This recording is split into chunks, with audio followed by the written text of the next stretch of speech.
Seja muito bem-vindo à segunda parte do nosso programa que teve Mazé Mourão, essa diva jornalista amazonense, agora falando sobre o seu perfil de mãe, quais os desafios diários, a sua relação com o Rio de Janeiro e o que ela espera para o Amazonas para os próximos 10 anos.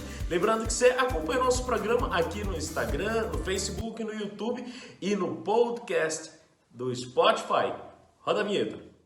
Que você seja feliz, feliz, seja feliz eternamente.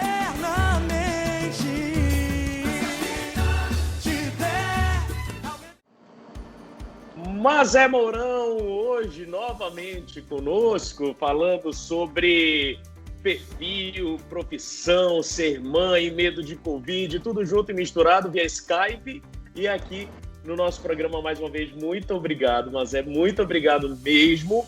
E nós falamos sobre Covid, agora eu quero falar de coisa boa, quero falar sobre foco em sonho. Você falou que focou e queria fazer parte da Academia Amazonense de Letras, ser uma imortal, e hoje você é. Como foi essa trajetória?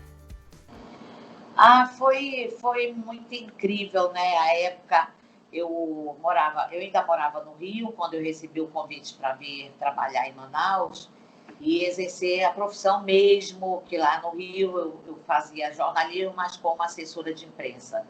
E aqui eu vim para trabalhar como repórter, como editora, no jornal A Crítica, onde eu fiquei 10 anos, 13 anos, aliás, e nesse bojo, né, de trabalho, eu além de fazer a parte de um caderno que era muito bem-estar, muita coisa assim, bacana, eu passei a ser editora do Caderno de Cultura. E eu vi ali uma oportunidade de me aproximar da academia, entendeu? Porque eu também escrevia crônicas diariamente, lancei meu segundo livro aqui em Manaus e tal. E eu fui passo a passo, conquistando, porque a academia você conquista, você tem que namorar, tem que flertar, namorar para poder casar. Ela é uma moça muito recatada, entendeu? Difícil de conquistar, pelo visto. É bem difícil. Então, eu fui conquistando voto a voto, segundo o Robério Braga, a minha grande conquista, que é o atual presidente, né? Ele diz que a minha grande conquista foi o doutor José Braga, que, assim, gosta muito do que eu faço, nós nos tornamos muito amigos, né? Mas isso foi realmente feito um passo a passo para poder chegar até a minha... Até porque eles têm que me aceitar como candidata. E depois eles vão ter que votar em mim. Então, e depois tem que te engolir, né, Mazé? Engolir. Isso tudo é uma conquista. E graças a Deus eu consegui isso aí. Graças a Deus eu consegui me tornar imortal. Mais uma conquista, né? Agora, uma das suas principais conquistas, que eu sei, eu já fiz programa com você lá na CBN, é ser mãe de 3 filhos lindos, né? Queria que você falasse um pouquinho desse teu papel de mãe e de ser mãe de Marcelo Mourão, né? Que é um ícone do balé. Também quero que você fale um pouquinho sobre ser mãe do Marcelo. Então, sou mãe do Haroldo, que é o mais velho, Haroldo Mourão. Haroldo Mourão é jornalista, funcionário até agora, né? A gente nunca sabe como é que é. Há 18 anos, há 19 anos da Rede Globo, ele é redator dos programas de humor da Rede Globo. Como eu brinco com ele, é um piadista. Mas é um menino com muita capacidade, escreve muito bem, está muito bem, graças a Deus. Tenho uma filha, que é a Helena, que é a minha atual paixão, que a minha outra neta também é minha paixão, mas a Helena, assim, é uma graça. E casado com a Clara, com uma carioca, mora no Rio de Janeiro. Tenho a Alessandra, minha filha do meio, que é uma doce de menina, uma garota maravilhosa, hoje em dia é empresária, casada com o Olavo. Ela tem uma filha, a Manuela, e eles têm uma empresa chamada Sabores de Tradição, que confecciona doces portugueses. Aliás, né, Aliás, aliás, você está sabendo, já sabe disso. E é uma menina muito, muito trabalhadeira, muito corre atrás, é uma pessoa muito, sabe, segura muito do que ela quer, graças a Deus, e casou com um rapaz maravilhoso que é o Olavo. Então, me dá muita felicidade. E o Marcelo Mourão, que é o bailarino, que assim, Marcelo é a estrela da família, né? Meus filhos nunca tiveram ciúmes dele, porque ele sempre foi um menino muito, muito irmão, né? Então, ele sempre quis os irmãos juntos e são muito amigos. Marcelo, primeiro bailarino do mundo, foi considerado pelo New York Times um dos 17 melhores do mundo. E hoje é primeiro bailarino como convidado de várias companhias. A última agora vai ser em Dresden, na Alemanha, que ele vai ser tanto o primeiro bailarino quanto o coreógrafo. olha que demais, coach, que demais. Né, da companhia. É isso. Que demais, você sabe... E é casado com o Nick, se eu disser isso também. E é casado lindos, com o os dois são muito lindos. Americano também, que dança, e que deve ir com ele, vai com ele, se Deus quiser, lá para a Alemanha. Mas ontem eu estava fazendo uma live com uma amiga querida, Karina, e a gente estava falando sobre de onde vêm os resultados, né? Falou sobre mudança e resultados, e eu citei algo que eu vou compartilhar com você, que os resultados na minha vida são muito fruto do que os meus pais investiram em mim, né? Da minha mãe, do meu pai. E eu queria saber de você, como é que foi investir, e quando eu falo investir, eu não falo financeiramente, mas apoiar, incentivar, trazer à tona o lado bailarino do Marcelo. Eu sei que a gente já falou sobre isso na rádio, mas eu adorei ouvir você falar. Então, como é que foi quando ele era adolescente, que ele precisou ir para os Estados Unidos? Conta pra gente.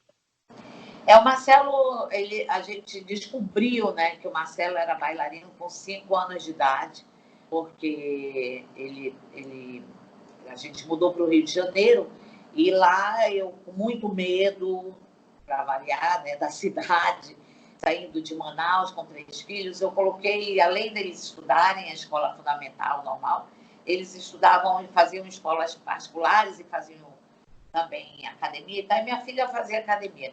E o Marcelo, no final da escola dele, ele ia buscar a Alessandra com a Noêmia. A Noêmia mora conosco até hoje. Noêmia é a madrinha da Manuela, inclusive da minha neta. Aí ele via... Enquanto ele esperava a Alessandra sair da academia, ele via uma dança, um teatro de crianças. E ele falou assim, teve um momento que ele falou assim, Mema, eu sei fazer isso. A professora de teatro que estava lá disse assim, então faz, vou botar a música, eu quero ver você fazendo. Ela colocou a música e ele fez, sem nunca ter ensaiado, sem nunca ter dançado. A partir daí, a gente começou a olhar o Marcelo de uma outra forma, né? Não, vamos blindar o Marcelo para ele seguir o que ele quer. Aí todo mundo diz assim, mas você nem sabe se ele quer ser isso. Bom, se ele não quiser ser isso, vai chegar uma hora que ele vai dizer. Mas se ele quiser ser bailarino, ele vai ser bailarino. Um ano depois, uma professora de balé, que é a Helena Lobato, viu o Marcelo dançando jazz, fazendo teatro. Chamou e disse assim, Marcelo, eu tenho um filho que também dança, mas não quer mais dançar com vergonha. Só tem meninas da minha escola. Eu quero levar você para a minha escola. Aí ele disse, eu vou, mas se eu tiver que pagar, não posso, porque meus pais não têm dinheiro. Além de tudo, muito esperto, sempre o queridíssimo aí ela, Marcelo. Não, menino a gente não cobra, tal. Aí a única coisa que tem que fazer é comprar uma sapatilha. Aí a Noêmia chegou em casa e disse, olha, aconteceu isso, tal, blá, blá, blá. Aí nós ligamos para a Helena falou e tal. E a primeira sapatilha do Marcelo, quem comprou, foi junto com ele, foi o Haroldo, o pai dele. Entendeu? Então, legal. Por que eu estou indo buscar isso tão longe, tão fundo? Porque nunca na nossa família houve assim, ai meu Deus do céu. Não teve. é isso que o garoto quer, é isso que ele quer fazer, perfeito. então ele vai fazer. Aí, na sequência, veio a Dalau tem uma escola de dança lá no Rio de Janeiro, incrível, regulamentada. Depois veio a bolsa, né, para ele estudar lá na Flórida, lá em Boca Raton. Na saída da escola, que foi o Sacré-Cœur, foi uma saída muito tumultuada. Isso foi cedo, né? Aos 13 anos, que foi quando ele... Com 13 anos, Com 13 anos, nós tivemos que fazer ele parar de fazer educação física, tal, porque ele já fazia balé. Houve uma certa revolta dos professores, por que não, Marcelo? E, inclusive, chegaram a dizer que nós que éramos os doentes, a gente estava incentivando o garoto fazer balé, quer dizer, nós passamos por muitas coisas, sabe, Álvaro? Mas, assim, uma coisa a gente não leva, que a gente leva para a vida e para a morte também, para depois disso, que nós sempre acreditamos que o Marcelo seria o primeiro bailarino do mundo. Nossa. Sempre. Sempre. A gente nunca teve essa dúvida. E ele sempre mostrou que ele seria. Eu me emociono muito você falando isso, mas é muito, porque eu trabalho com educação há muitos anos, né? São 20 anos no ramo da educação, e é incrível ver como os pais e professores, eu incluo, são responsáveis por bloquear ou por impulsionar os talentos dos alunos, das crianças que sejam. Quantas crianças deixaram de seguir seus sonhos porque os pais bloquearam, dizendo que não era possível? E, ao contrário, como o Marcelo, quantas crianças se tornaram super talentosos e alcançaram seus sonhos por terem pais como você, né? Eu acho que o Marcelo foi um exemplo, é um exemplo até hoje para muita gente, sabe? Um garoto que começou com 5 anos de idade, nunca teve vergonha, sempre tiveram ocasiões aqui, lá no Rio de Janeiro, ele pequenininho, ele era o único menino no Lago dos Cisnes, era o único menino que dançava aquela coisa do balé, né? A corda do balé, onde estão todos os cisnes, e só ele de menino. E isso nunca intimidou o Marcelo, nunca a gente também... Não, a gente já muito grato por ver que a gente tinha um filho com esse talento, sabe? E, graças a Deus, ele é um menino muito feliz, muito tranquilo e ainda vai brilhar muito, por muito tempo. E é um querido. Quando esteve conosco na rádio, foi muito legal, foi inesquecível. A gente ainda tem um videozinho lá fazendo plié. Eu, Tumbal e Marcelo. Foi um desastre, mas foi maravilhoso. Mas você falou ainda há pouco sobre sua relação com o Rio de Janeiro. É um dos temas que eu queria trazer, porque eu sou um apaixonado também pelo Rio. E eu acho que existe uma conexão muito forte entre Rio e Manaus, né? Inclusive o chiadinho do final. Como é que é a sua relação? Como é que foi a tua história com o Rio? Porque até hoje vai, né? Porque você vive no Rio de Janeiro, volta e meia você está por lá também. Eu digo que o Rio de Janeiro é minha segunda casa, né? Eu digo que Manaus é onde eu nasci, onde eu amo. Antigamente eu dizia que existiam 2 lugares que eu gostaria de morar no futuro, que seria ou Parintins ou... Ai, amo! Ou, se Marcelo continuasse, seria Nova York e com Rio de Janeiro no meio. Mas eu tenho uma ligação com o Rio muito grande, que foi onde eu terminei de criar meus filhos, morei 25 anos lá, fiz a minha faculdade. As pessoas não sabiam a mínima quem eu era e me deram grandes oportunidades, entendeu? No trabalho. E eu acho que eu tenho um pouco dessa determinação, exatamente disso, de mostrar, entendeu? Que eu veio de Manaus, imagina, ela veio... Mas eu sei fazer aquilo, eu sei trabalhar, eu sei escrever. Isso foi muito importante para mim. E, além de tudo, eu sou apaixonada pelaquela cidade, sabe? É uma das cidades que, nossa, assim, eu certamente vou visitar ainda muitas vezes, se Deus permitir, porque eu gosto de tudo que acontece lá, tudo. Ai, se Deus quiser. Mas a gente está quase terminando, mas tem um ponto que eu brinquei ainda agora, né? Imagina a gente vendo esse vídeo daqui a 10 anos, e é sobre daqui a 10 anos que eu quero falar. Como é que você enxerga que vai estar A gente falou do Rio de Janeiro, mas agora vamos falar de Manaus, Amazonas. Como é que você enxerga que vai estar o nosso Amazonas daqui a 10 anos, por exemplo? Outro dia eu estava conversando com um grande amigo que, numa dessas minhas surtadas, aí disse: te acalma, nega, porque a gente ainda tem 20 anos pela frente. Aí eu falei para ele: 19. Olha, daqui a 10 anos, sabe, sinceramente, eu espero que as pessoas, que os governantes, que os políticos daqui a 10 anos respeitem Manaus, respeitem o Amazonas. Daqui a 10 anos a gente possa ter, sabe, levantar a cabeça e dizer assim: nós somos os amazonenses que construímos e continuamos nessa cidade. Nós estamos aqui, nós ficamos as nossas raízes aqui, porque nós sabemos que Manaus, que o estado do Amazonas é o mais cobiçado, um estado muito cobiçado pelo Brasil e pelo mundo, pela grandeza, pela fauna, pela flora, pelos nossos rios, né? Por tudo que nós temos. Se a gente não quiser trabalhar, vai lá na beira do rio, pesca e come.